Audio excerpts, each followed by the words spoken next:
Okay, so we ran out of storage on the SD card, so now we're back to the phone. Who knows? Whatever. Let's continue.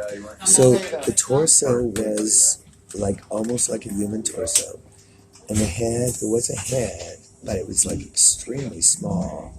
But there were like, the arms weren't arms. There were like 3 or 4 pieces of flesh combined to be an arm. It was like, frankly, you know that movie with Jeff Goldblum, The Fly, where Jeff Goldblum, it goes into that honeycomb thing, and there's a fly that enters, and then what comes out is like this half man, half fly thing. That's exactly what this thing was, pretty much.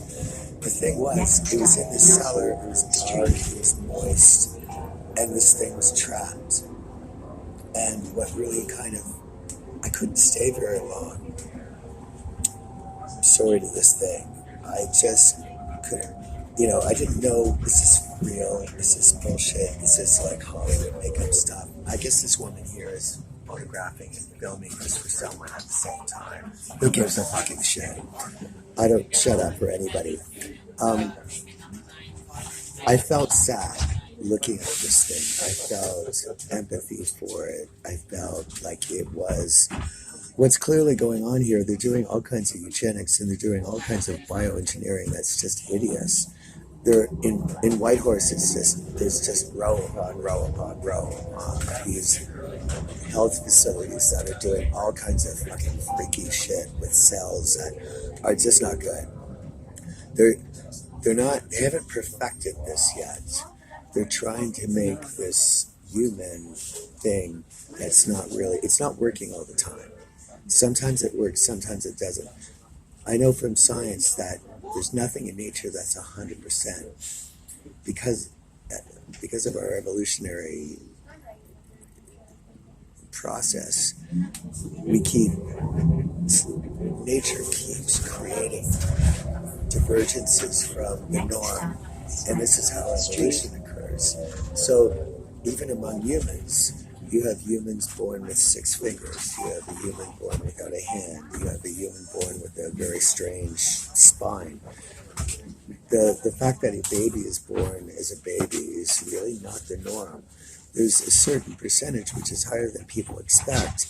If you speak to a doctor, there's a certain percentage of births that are very different from the norm. The humans that exist that survive this birth process and survive the first year of life is not as great as we like to think or hope to think. It's not 99%. You think about passive aggressive there. They wanted to get me to change my mind, so they had this little kid kick me. You think about stillborn babies, you think about miscarriages. It's nature's way of getting rid of something that's deformed, a person or a birth that's not going to be successful. Nature deals with that. This was the same thing with this. This thing was a creation. They tried to create a human and it failed, and then what they ended up having is something that has a human brain, but yet it's trapped. To generalize, it was a human brain. I was looking at it, talking with, or resemblances of a human brain that were trapped in like an insect-like body. It didn't work. Whatever they're trying to do didn't work. Where this is going is, I've seen this all over the country. I've seen it in Vancouver. I've seen it in Edmonton.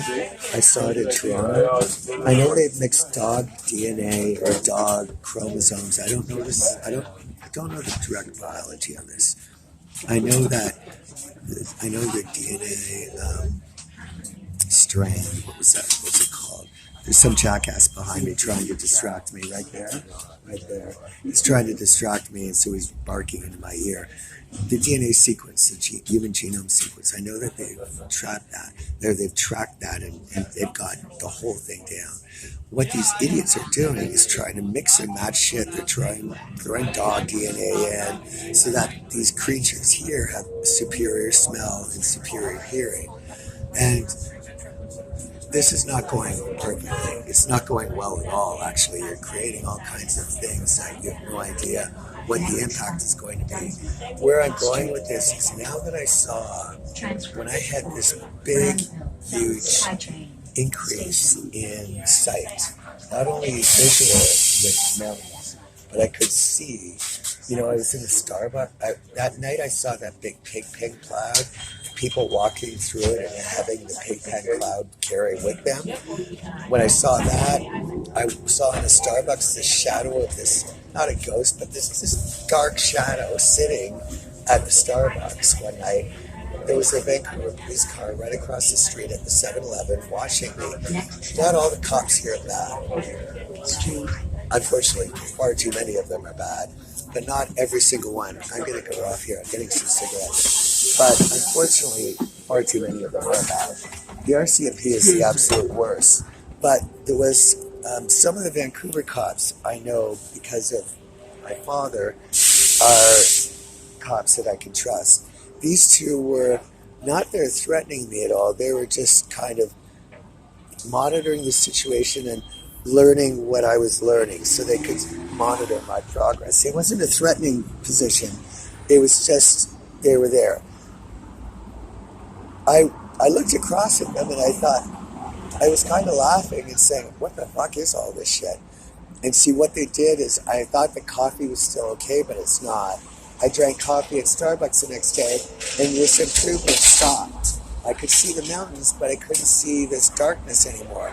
And then they adjusted the amount of this pathogen or crab or whatever the fuck it is in the Starbucks water primarily to compensate for the fact that I was not drinking water, I was drinking heavy and I was starting to eat pizza. Where we're going with this is there is all kinds of bioengineering going on that is completely unethical. Completely fucking unethical, and it's creating half humans and half animals or half insects, and that's tragic because you're not really creating a human because it has no soul in it.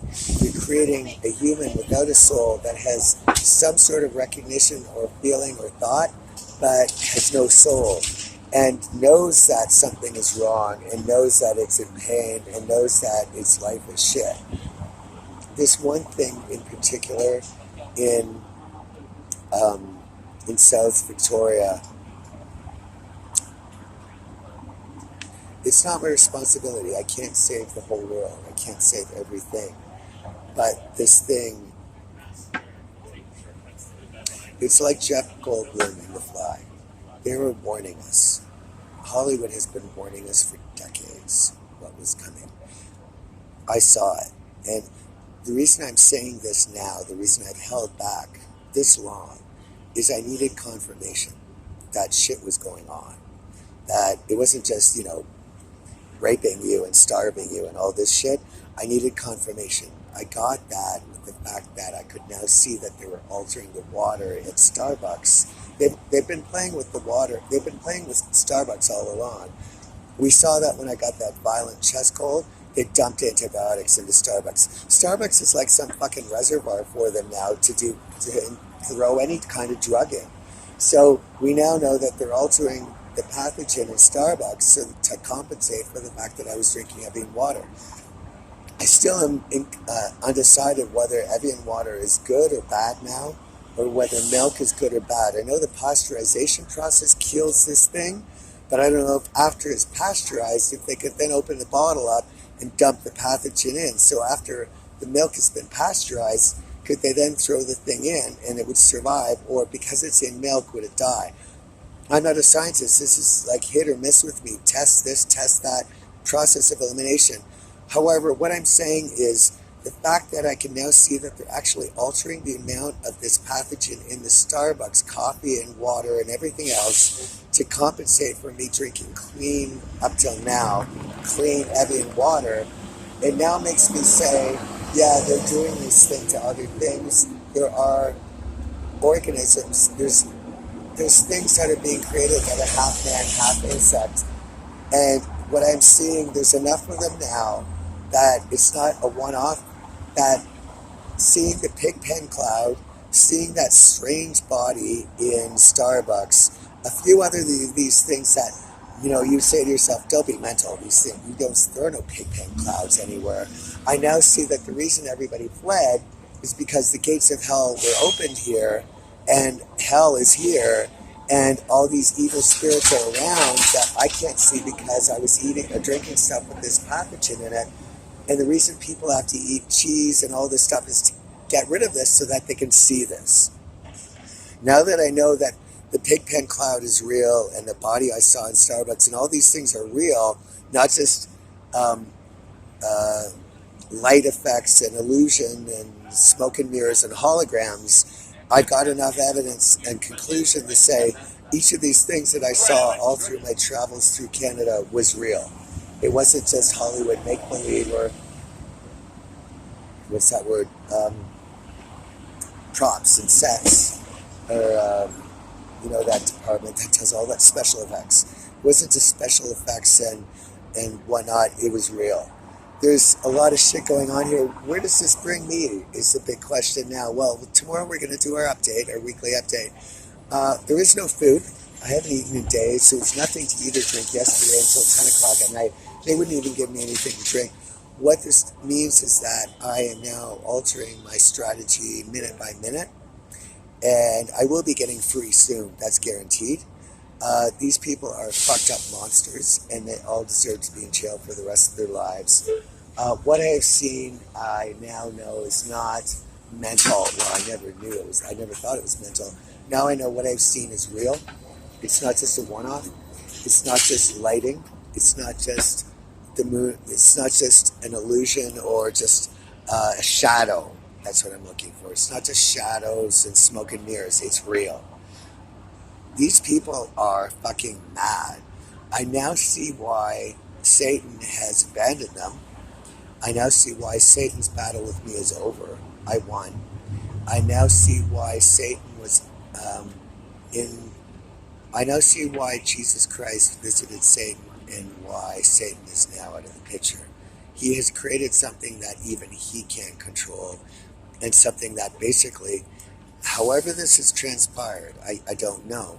But I know that somehow Jesus Christ and Satan had some sort of communication, and more or less Satan said, I fucked up and this is out of control. And somehow, however this communication took place, Jesus Christ is now here because only he has the power to control this.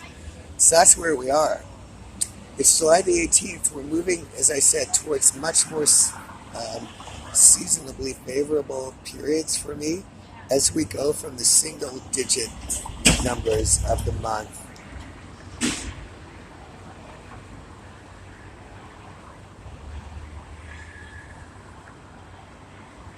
Is there anything I can help you with? As we go from the single-digit numbers of the month toward the middle digits, the teens, and the double digits, things get better and better for me. The propensity for things to be in my favor improves. So that's where we're going, thank God. That's why there's been a lot of revelations the last couple of days. This will continue and accelerate as the days go forward. We're moving into the 20s of July, which is an extremely positive period for me. June, July, and August are June, July, August, and September are seasonally positive months for me. We're now moving within those seasonally positive months to seasonally positive days and weeks. So I wanted to share that with you. I thought of it last night and I realized I need to tell you this, and it slipped my mind. But I thought of it again, so I just put it on now. I'll send this tape up as soon as I can.